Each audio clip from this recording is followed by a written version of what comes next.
This broke student marries 71-year-old millionaire. What he discovers a week later shocks him. The Texas sky, bruised violet and weeping a relentless, almost mournful rain, perfectly mirrored the tempest raging within Rhyland Archer. 7 days. 7 days since those fateful words, "I do," had escaped his lips, binding him to a woman old enough to be his grandmother, a woman whose eyes held secrets as deep and cold as a winter grave. 7 days since he traded one cage, the suffocating poverty that clung to him like a second skin, for another, gilded and just as inescapable. At 23, he was drowning, the icy tendrils of law school finals, the soul-crushing monotony of the graveyard shift at a greasy spoon diner, and the crushing, suffocating weight of his dead father's debts all conspiring to drag him under. Each fat raindrop splattering against the cracked sidewalk felt like another nail hammered into the coffin of his dreams. Then, his phone vibrated, a jarring, unwelcome intrusion. Was it a lifeline thrown into the churning sea of his despair, or merely another blow from the relentless storm? Rhyland Archer speaking, he answered, his voice a strained, desperate whisper that betrayed the anxiety gnawing at his insides. A voice, crisp and commanding as Arctic ice, sliced through the line, each syllable perfectly enunciated, each word a calculated strike. "Mr. Archer, this is Serafina Blackwood. I require a meeting with you. It concerns your financial predicament." Rhyland's gut clenched in a vice of icy dread. "Who is this? How do you know about?" The woman cut him off, her voice now a silken, venomous caress that promised pain, not solace. "I know enough. Blackwood Bistro, 7 p.m. sharp. Be punctual, Mr. Archer. This is important." The line went dead with a decisive click, leaving Rhyland reeling, the silence on the other end of the line more threatening than any shouted accusation. The rain seemed to intensify, as if the very heavens were conspiring to drown him in his misery. The downpour intensified as he hurried to the bistro, the cheap fabric of his jacket offering little protection. He pushed open the door, the warm, fragrant air a temporary balm. In a secluded corner, bathed in the golden glow of a nearby lamp, sat Serafina Blackwood. Her silver hair was sculpted into a severe but elegant style, and her tailored suit screamed wealth. She was a woman who commanded attention, and her piercing blue eyes held a chilling intelligence. "Rhyland," she greeted, her voice a low, resonant hum that sent a strange shiver down his spine. She gestured to the seat opposite her. "Please." He hesitated, then sank into the chair, the plush velvet doing little to ease his unease. "Mrs. Blackwood, what exactly is this about?" "Straight to the point." "Admirable," she purred, taking a delicate sip of her tea. "Rhyland, I am aware of your unfortunate debts. The legacy your father left behind. I know you're barely keeping your head above water. I'm here to offer a solution." Rhyland's brow furrowed, suspicion coiling in his stomach. "And that would be?" Serafina placed her cup down with a quiet clink, her unwavering gaze locking onto his. "Marry me." The words hung in the air, thick and suffocating. Rhyland felt a hysterical laugh bubble up in his throat. "Excuse me? I must have misheard." "You heard me perfectly well," she replied, her voice devoid of warmth. "This is not about sentiment, Mr. Archer. It is a business arrangement. I will settle all your debts, ensure your financial security for the foreseeable future. In return, you will become my husband." Rhyland stared, speechless. This was beyond insane. "You're serious? Why me? You don't even know me." Serafina leaned forward, a predatory glint in her eyes. "Precisely. You're young, unattached, and, let's be honest, desperate enough to entertain this proposition. I do not need love, Rhyland. I require a companion, someone to bear my name, oversee my estate, that is all. Consider it a contract. A mutually beneficial agreement." Rhyland pushed back from the table, the chair scraping against the polished floor. "This is insane. I can't. I need time to think." "Of course," she replied, her voice laced with icy amusement. "But don't delay. Opportunities like this do not linger indefinitely. The rain was a furious torrent as Rhyland walked home, each drop a stinging rebuke. He found his mother at the kitchen table, her face pale and drawn with worry. The cost of her treatments and his younger sister's looming tuition clung to them like a shroud. He recounted Serafina's offer, his voice flat and toneless. His mother listened, her expression a mixture of horror and desperate hope. "Rhyland," she said softly, her voice trembling, "I know it sounds unthinkable, but if she's willing to help, maybe it's worth considering." He looked at his hands, clenched tight on the worn tabletop. Torn between his pride and the unbearable weight of responsibility, he felt his resolve crumbling. "You're asking me to marry a woman I don't love, just to solve our problems?" His mother's eyes welled with tears. "I'm asking you to save yourself, Rhyland, to save us." The next morning, the rain had stopped, but the air hung heavy with foreboding. Rhyland found Serafina at the same table in the bistro, her demeanor as composed and impenetrable as before. "You've reached a decision?" she inquired, not bothering to look up from her tablet. Rhyland took a deep breath, the air catching in his throat. "I'll do it." A faint smile played on her lips. "Excellent. The arrangements will be made immediately." A week later, Rhyland stood in a sterile courtroom, clad in a suit Serafina had provided, a garment that felt alien against his skin. The ceremony was a cold, perfunctory affair, witnessed only by Serafina's lawyer and a bored notary. As they exchanged vows, a profound sense of unease settled in his chest, a premonition of something terrible to come. When the officiant pronounced them husband and wife, Serafina turned to him, a smile twisting her lips, a smile that held no warmth, no genuine joy. "Welcome to your new life, Mr. Archer." As they left the courthouse, the drizzle started anew. Rhyland caught his reflection in a rain-slicked puddle. "Have I just saved my family, or sold my soul?" The wrought iron gates of Serafina Blackwood's estate groaned open, allowing Rhyland's taxi to crawl up the long, winding driveway. The mansion loomed ahead, a Gothic monstrosity of stone and shadow that seemed to exhale an aura of wealth and decay. Towering columns and meticulously crafted stone spoke of generations of privilege, but the windows were dark and lifeless, like vacant eyes staring out into the storm. Rhyland stepped out, clutching his worn suitcase, feeling like an intruder in a dream, or perhaps a waking nightmare.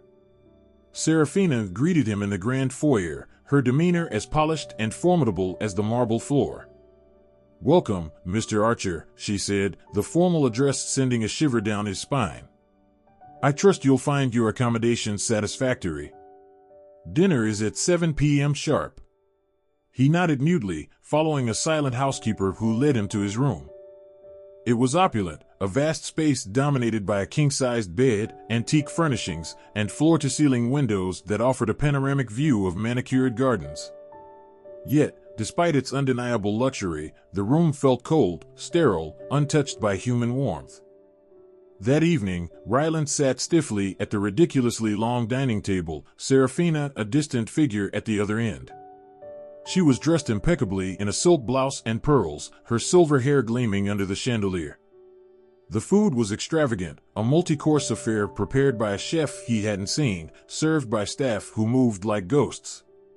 "I trust you are settling in?" Serafina inquired, dissecting her filet mignon with surgical precision. "It's different," Rhyland replied cautiously. "This place is huge. I feel like I'll get lost." Serafina's lips curled into a thin smile. "You'll adapt. Or you won't. Either way, you're here." Rhyland bristled at her bluntness. "You didn't say much about your late husband before." Serafina's knife paused mid-cut. She dabbed her mouth delicately with a napkin before speaking, her voice losing some of its artificial cadence.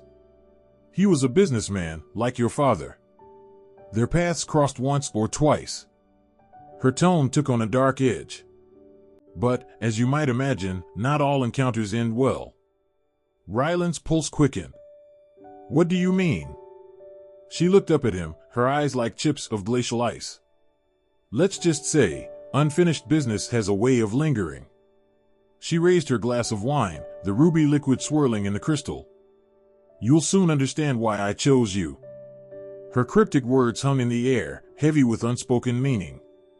After dinner, Rhyland wandered the echoing halls of the mansion. The silence was oppressive, broken only by the faint creak of floorboards underfoot. He passed several locked doors, their brass handles gleaming in the dim light, each one whispering secrets he wasn't meant to know. As the days bled into nights, Rhyland grew increasingly unsettled. The staff avoided eye contact, speaking in hushed tones when they thought he was out of earshot.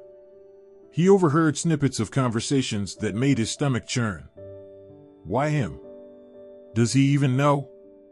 She never does anything without a reason. He'll figure it out eventually. They always do. One evening, while pacing the library, Rhyland noticed Seraphina's desk, littered with papers. Nestled amongst them was a small, ornate key, glinting enticingly under the desk lamp, its intricate design beckoning him closer.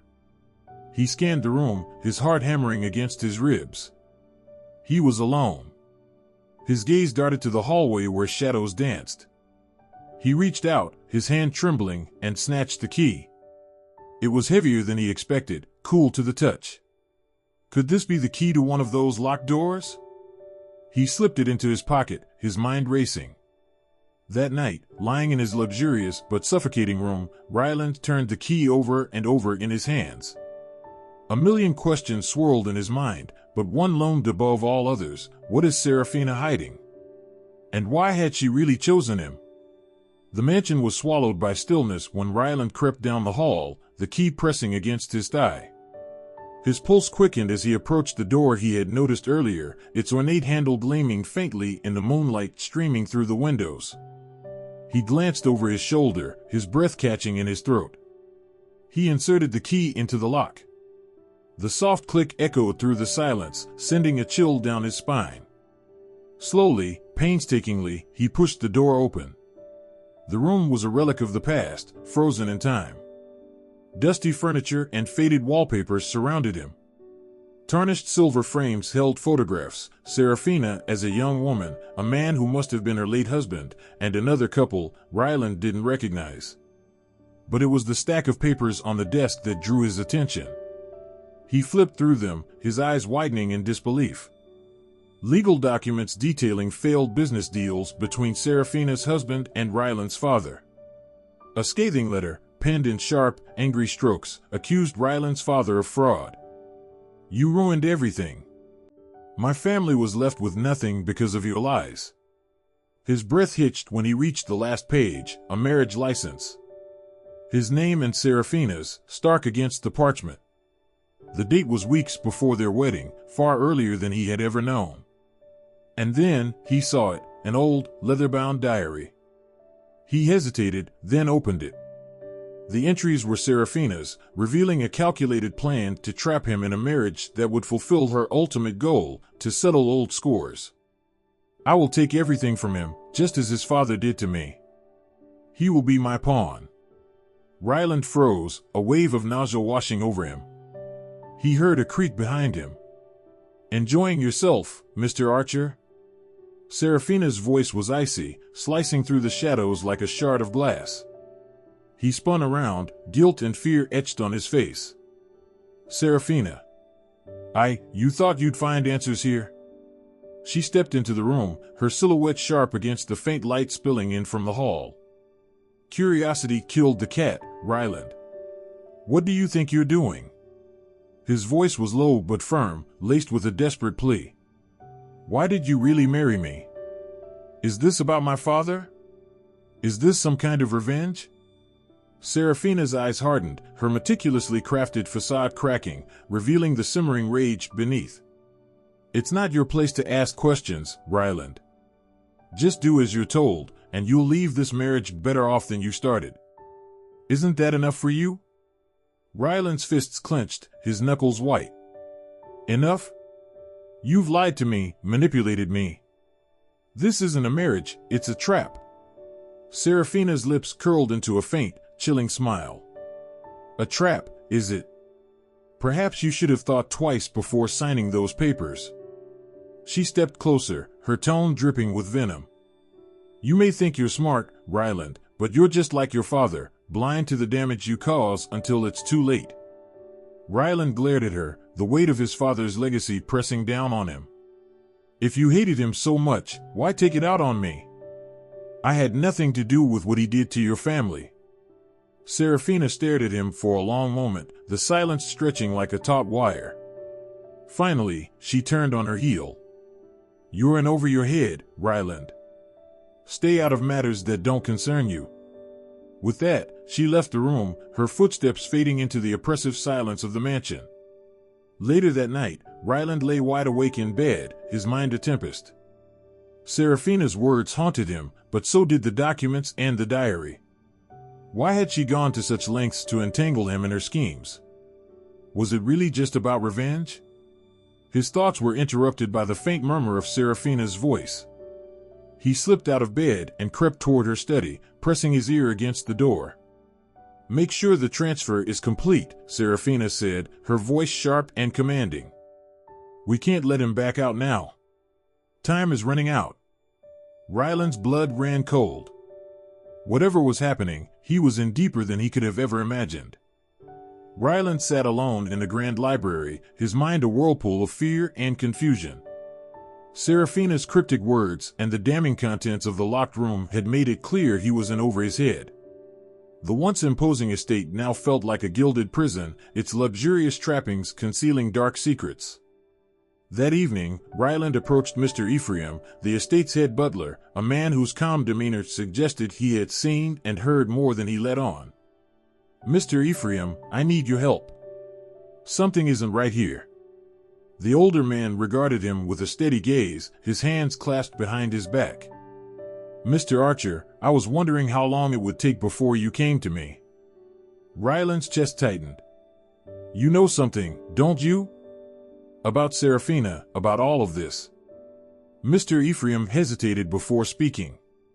You're not the first young man to be drawn into Serafina's world, Rhyland. She's clever, resourceful, and ruthless when it comes to her goals. My advice, watch your back. Rhyland's voice was a hushed plea. Why are you still here, if you know what she's capable of? Mr. Ephraim's expression softened, a flicker of regret passing across his face. Some of us don't have the luxury of walking away. Determined to find a way out, Rhyland began devising a plan. He reached out to a trusted friend from law school, Augustine. Under the guise of catching up, Rhyland carefully broached the subject. Augustine, hypothetically, if someone signed a contract under coercion or false pretenses, is there any way to avoid it? Augustine paused, a note of concern entering his voice. Hypothetically, yes. But it depends on the evidence. Why? Are you in some kind of trouble? Rhyland deflected. Just a class project I'm working on. Thanks, man. Over the next few days, Rhyland carefully searched Serafina's office whenever she was away, hoping to uncover something that could explain her obsession with his father. Late one night, as he rifled through her desk, he found an envelope addressed to his father. The letter inside was a scathing condemnation, written by Serafina herself. It accused Rhyland's father of embezzlement, fraud, and deceit that had led to the financial ruin of Serafina's family and, ultimately, the death of her husband. You left us with nothing. My husband's heart couldn't take the stress, and he's gone because of you. I will see to it that your family pays for what you've done. Rhyland's stomach churned. Serafina's actions weren't just about reclaiming her fortune, they were about revenge, fueled by years of pain and anger. Returning the letter to its hiding place, Rhyland resolved to act. He couldn't allow Serafina to use him as a tool for her vendetta. That night, he began mapping out possible escape routes from the estate. But Serafina's sharp instincts caught wind of his unease. The next morning, she found him in the breakfast room, her icy presence silencing the quiet. You've been busy, haven't you, Rhyland? Rhyland froze, his spoon halfway to his mouth. I don't know what you're talking about. Serafina smiled coldly. Don't play coy with me, Rhyland. If you think you can outsmart me, you are sorely mistaken. I've dealt with far craftier opponents than you. Rhyland swallowed hard, trying to keep his voice steady. I don't know what you're accusing me of, but I'm not doing anything wrong. Serafina leaned closer, her voice dropping to a venomous whisper. If you betray me, you'll wish you hadn't. Remember that. She straightened and left the room, leaving Rhyland to grapple with the growing realization that escape might be more dangerous than staying. But staying meant surrendering his life to Serafina's twisted plans, a fate he refused to accept. The air in the estate crackled with tension as Rhyland paced the library, the weight of his discoveries pressing heavily on his shoulders. The private investigator he'd quietly hired had just left, confirming the devastating truth: Serafina's late husband, Edmund Blackwood, had indeed been swindled by Rhyland's father in a fraudulent real estate deal that stripped the Blackwood family of their fortune. Edmund's death from a heart attack soon after was the final blow, leaving Serafina embittered and determined to exact revenge. Serafina's proposal to marry Rhyland had been more than a calculated plan to settle scores. It was a way to make his family suffer, even from beyond the grave. Rhyland clenched his fists, anger coursing through him. How could she blame him for his father's sins? But as much as he resented Serafina's actions, he couldn't deny the pain that had driven her. That evening, Rhyland met his law school friend Augustine in secret.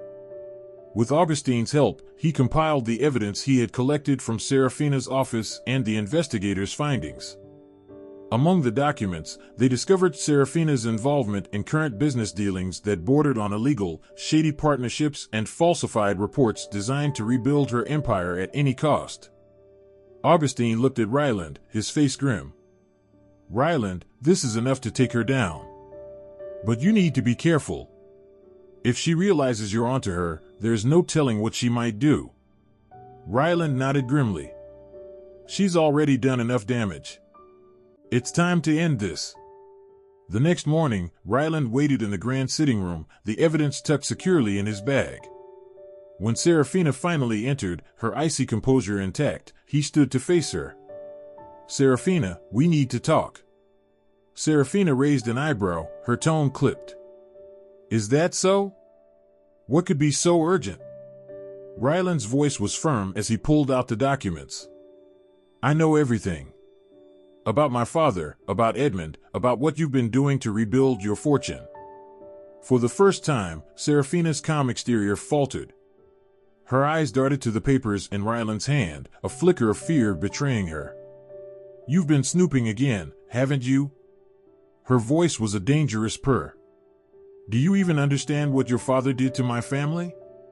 Rhyland stepped closer, his voice rising, fueled by righteous anger. I understand that you're consumed by revenge. But what about the people you've hurt along the way? What about me? I didn't do anything to deserve this. Serafina's jaw tightened. My family deserved to lose everything? My husband deserved to die of stress and heartbreak while your father lived comfortably? Don't talk to me about fairness, Rhyland. Rhyland's hands shook as he held up the evidence. Revenge won't bring him back, Serafina. And it won't undo what happened. You've spent your life consumed by this, hurting innocent people, ruining lives. When does it end? Serafina's shoulders sagged slightly, and for a fleeting moment, Rhyland thought he saw something close to regret in her eyes. Rhyland, she said softly, her voice barely audible. You remind me of him, you know? Edmund. That same fire, that same stubbornness. I didn't expect to feel anything for you, Rhyland. But here we are. Rhyland hesitated, caught off guard by her admission. If you feel that way, then stop this. Let it go before it's too late. But before Serafina could respond, the sound of car tires crunching on gravel echoed through the estate. Moments later, uniformed police officers entered the room, followed by Augustine. Serafina Blackwood, we have a warrant for your arrest. You're being charged with multiple counts of fraud and conspiracy. Serafina's face hardened as she looked from the officers to Rhyland. You called them? Rhyland met her gaze, his voice steady. You left me no choice. As the officers led Serafina away, she turned back to Rhyland one last time, her eyes burning with a chilling intensity. You may think you've won, Rhyland. But revenge isn't so easily undone. Be careful it doesn't consume you too. Rhyland watched her go, a mixture of relief and sadness washing over him. He had exposed the truth and protected himself, but the weight of Seraphina's parting words lingered. Was she right? Would the shadow of their shared past ever truly fade? The gavel's sharp bang echoed through the courtroom, signaling the end of Seraphina Blackwood's trial. Rhyland sat silently in the back row watching as the once commanding woman he had married faced the consequences of her actions despite everything his testimony had helped reduce her sentence. He hadn't done it out of sympathy but out of a deep understanding of the complexities of their shared story. Seraphina turned briefly in her seat, her gaze meeting Rhyland's. For the first time there was no trace of the cold calculation that had defined her before. Instead, she offered a faint, almost apologetic nod.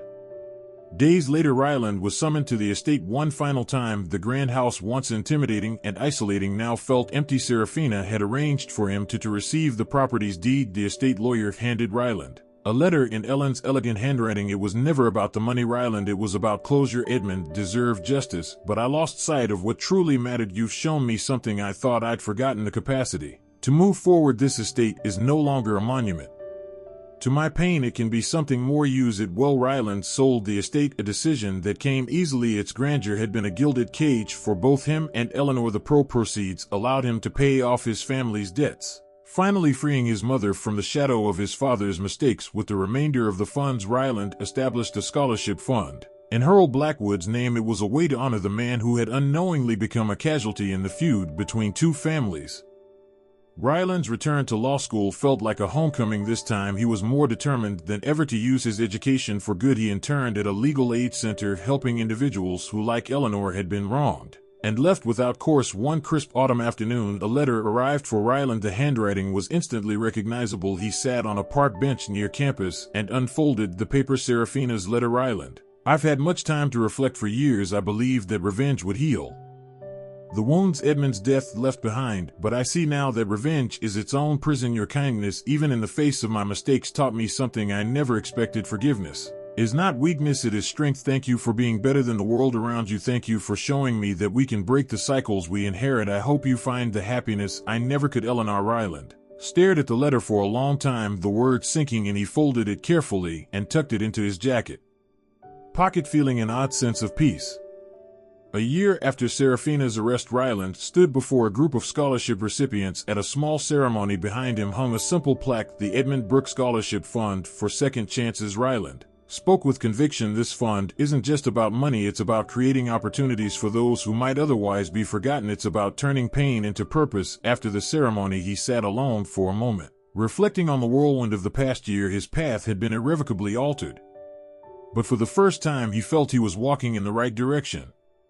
Rhyland walks away from the ceremony, a soft smile on his face. He glances up at the clear sky, feeling the weight of the past finally lifting. Seraphina's letter remains in his pocket, a quiet reminder of the lessons they both learned about redemption, justice, and the transformative power of forgiveness. Thank you for joining us on this incredible journey of resilience, redemption, and forgiveness. Rhyland's story reminds us that even in the face of betrayal and hardship, the choices we make can lead us to healing and new beginnings. If this story touched your heart and left you inspired, don't forget to give it a thumbs up and share it with your friends and loved ones. Let's spread the message of hope and second chances far and wide. And if you haven't already, subscribe to Soul-Stirring Stories for more heartfelt tales that move your soul and remind us all of the power of compassion, forgiveness, and love. Thank you for watching, and we'll see you next time with another soul-stirring story. Until then, take care and remember to cherish the lessons life brings.